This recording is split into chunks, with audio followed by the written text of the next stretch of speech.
Good evening. Welcome back, everyone, to another episode of the Wilderness Fitness Podcast. I'm your host tonight, Dr. Rob Minturn.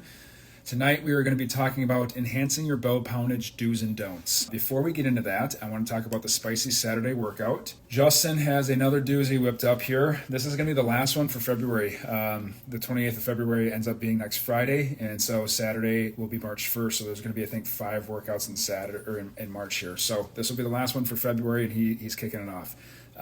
We've got an AMRAP, so as many rounds as possible for 20 minutes. So in 20 minutes, you're trying to get through this as many times as you can. The first movement's going to be 10 barbell back squats.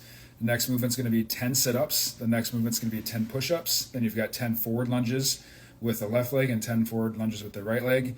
And you certainly can switch those up if you want. You don't have to do all 10 on the left leg and then go to the right leg. You can alternate as you're doing it throughout the set. And then you've got 10 Romanian deadlifts. The desired weight here, so for the RX, it's going to be 135 for the guys. You've got 95 for the ladies. And then for the scaled movements, you're going to do 5 reps of each. So instead of doing 10 of everything, you're going to do 5 of everything. The desired weight here is going to be 115 for the men and 65 for the ladies. Again, you can mix and match these. If you're just getting into these Spicy Saturday workouts, or you're just getting back to working out in general and you don't want to hit the ground sprinting, you can certainly do goblet squats for that. Modify these motions with the sit-ups. You can get a little towel roll and put that underneath your back if you need to modify that, so that way your low back doesn't bother you as much while you're doing those sit-ups. And the push-ups, you can always do those from your knees if you have to, or do it at an incline from a squat rack with the barbell across the squat rack at some point, so that way you're at a little bit of an incline. So certainly modify those movements so that way you guys are able to get those rep schemes completed. That is the important thing. The position is widely variant on what your capabilities will allow you to do. Okay? All right. Enhancing your draw weight, do's and don'ts. So first, let's look at archery and what archery actually is. Archery, in terms of true strength and conditioning, is truly an endurance event for the shoulder complex. It's an endurance event for the upper body. If you think about it, when you're shooting bow with your buddies in the backyard off the back porch, you might be shooting 5 arrows, you might be shooting 10, 15, 20, or 30 arrows, right? When you go to these indoor leagues, you might be shooting 20 arrows at your targets for the night, or you might be shooting up to 40 times. The league that my brother and I are in, we shoot 40 arrows a night.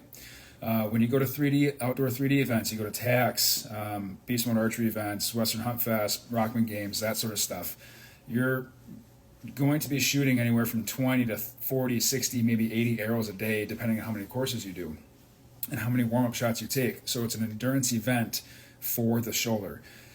Going back to the basics of strength and conditioning, rep schemes 1 through 6 are going to be power and strength. Rep schemes 6 through 12 are going to be hypertrophy. Anything above 12 is going to be an endurance-based movement. So when you're shooting that often, it's an endurance-based thing. So when someone says they're going to use archery as a way to enhance their shoulder strength and shoot their bow as a way just to get stronger for shooting their bow, you're really missing the boat on quite a few things, and I want to highlight that. First, you're missing the boat on addressing mobility deficits. So archery, similar to golf, is a very one-sided sport. You're drawing anywhere from maybe 30 pounds, 35 pounds, all the way back to maybe 80, 85 pounds. So it's a very one-way event. So if you're not in the weight room, because you can use weights as a way to address mobility deficits, I would highly encourage that actually. If you're not in the weight room addressing those mobility deficits, you're going to start to see imbalances.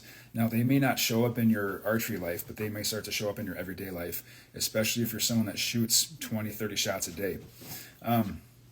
Yoga is going to be another great way to address those mobility deficits. Yoga is going to really highlight those imbalances because of the fact that, especially if you have a good yoga instructor or you're using a solid app, they're going to have you do things on both sides. So then you'll be able to start to see where you can move well at the shoulder, where you're very stiff at the shoulder, and then you can start to address those deficits again with the yoga. Another thing that shooting your bow doesn't necessarily do is address rotator cuff weaknesses. Addressing those rotator cuff weaknesses is imperative for someone to have a solid draw cycle. When I'm at these leagues and when I'm at 3D events and all that, like, I can't turn off the motion analysis part of my brain. It's just something that has been ingrained in me since college. Our first semester in graduate school, our first summer courses, we had to go somewhere, and we had to do, I think it was 100 or 200 motion analyses. I forget what it was, but we had to write down the motion that we saw, the reason, and then 3 reasons why we thought they were moving the way that they were moving based off of the movement deficits and what we saw them do prior to that motion. And then after that motion, we could write down some hypotheses as to what hurt, what might be stiff, what might be weak, that sort of stuff. So I can't really turn that part of my brain off when I go to these events. So when I see people drawing back and they keep that elbow tucked, if you're watching on YouTube, they keep that elbow tucked and then they come back and into their anchor point, or they're doing the sky draw, right? The bow is pointed way up towards the sky and they're drawing back with all their might and they're arching at their back when they do that. Or the last one that I've seen is the elbows way high and they're side bending as they're drawing their bow back. To me, when I see that stuff, there's generally a weakness within the shoulder girdle complex that is not allowing the person to draw completely straight back into their anchor point. Anytime that you're having to draw on an animal, if you're shooting 3D and you're shooting targets, I guess it's not a big deal in terms of efficiency. Ideally, your rotator cuff is strong enough to where you can just draw back to your anchor point because that's going to be the most efficient thing possible. But when you're drawing on an animal and you're having to take that extra time to find your anchor point because your draw cycle does not automatically get you back to your anchor point, that could be a split second too late, where that elk or that deer or that moose, whatever you're hunting, that bear has now gone through the shot window, right? So being the most efficient with your draw cycle process and having a strong shoulder girdle to allow you to draw directly into your anchor point is going to be super crucial in terms of that success. You're either going to be a half second too late or half second too slow. So keep that in mind as you have the mentality of, I'm just going to shoot my bow just to get stronger. Shooting your bow does not address those muscle imbalances and the weaknesses. Okay. The last thing that the weight room is going to do, it's going to improve your strength reserve, and this goes along with the reason why mountain athletes and runners need to be in the weight room, because of the ability of the weight room to improve someone's strength reserve. Right. When you improve their strength reserve, bigger muscles can handle more work, more powerful and stronger muscles can handle more work. So if you're working close to your 1 rep max when you draw your bow back, say you start at 35, I think if we started shooting our bows as kids, we were probably shooting around 30 or 40 pounds right away to start off with if we started off in our teens. Think about how many times you could draw that bow back. It might have been 5 or 6 times, right? And then you were sore, you were tired, but then the next time you do it, you were to drop back maybe 10 times. As you got stronger, your strength capacity, your muscles did truly get stronger, so now you can shoot more often and you can shoot more arrows every time that you shoot, so you improve that strength reserve. You weren't working at close to your 1 rep max with your draw weight, so that allow you to draw back more times. With the weight room, you can really enhance that strength reserve, so that way you're going to be able to draw your bow back when you've been sitting in the tree stand in the middle of November, waiting for that whitetail to walk by. You've been sitting there for 3 or 4 hours, freezing cold, shivering, but you're still able to draw that bow back because your strength reserve allowed you to have so much strength within the rotator cuff and the shoulder girdle and just your upper body in general, that that one time that you have to draw your bow back, it's not close to your 1 rep max with your draw weight, if that makes sense. Okay.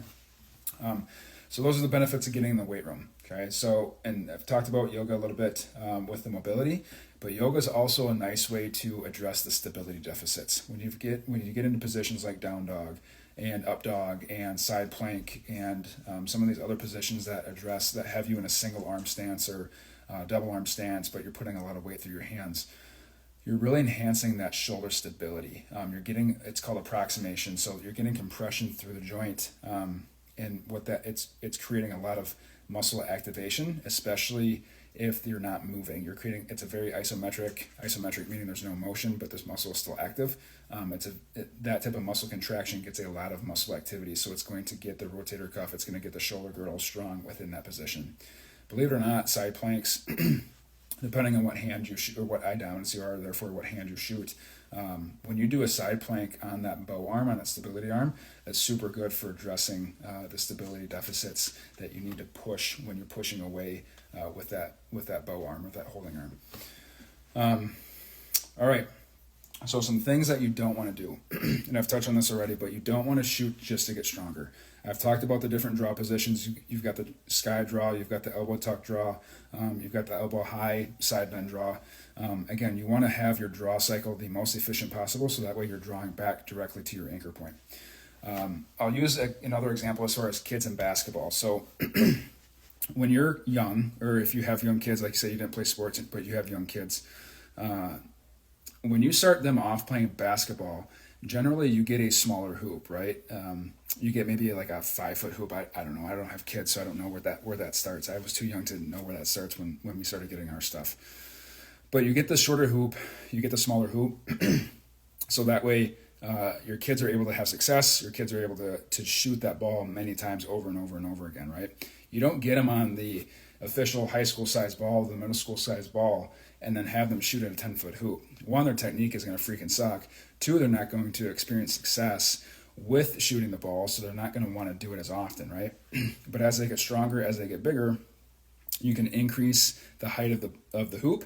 You can increase the size of the ball, and the ball is going to get heavier naturally, right? So, but they're going to be stronger they're going to be stronger, so they're going to be able to have solid technique as they increase the weight of that ball.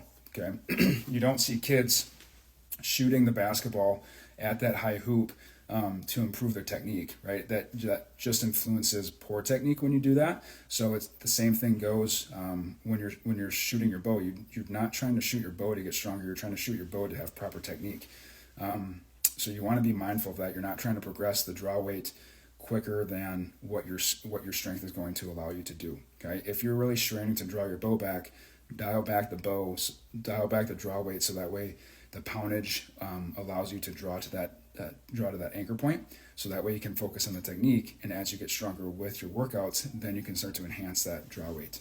If you guys have any questions, if you guys are listening to the podcast, or you guys are listening to it on YouTube and watching it on YouTube, if you guys have any questions, go ahead and comment on the YouTube video, or shoot me an email, or shoot me a message here on Instagram. But you guys may have noticed, if you guys are on Instagram, there's been some changes with the profile picture, with the logo, with the handle, and all that stuff.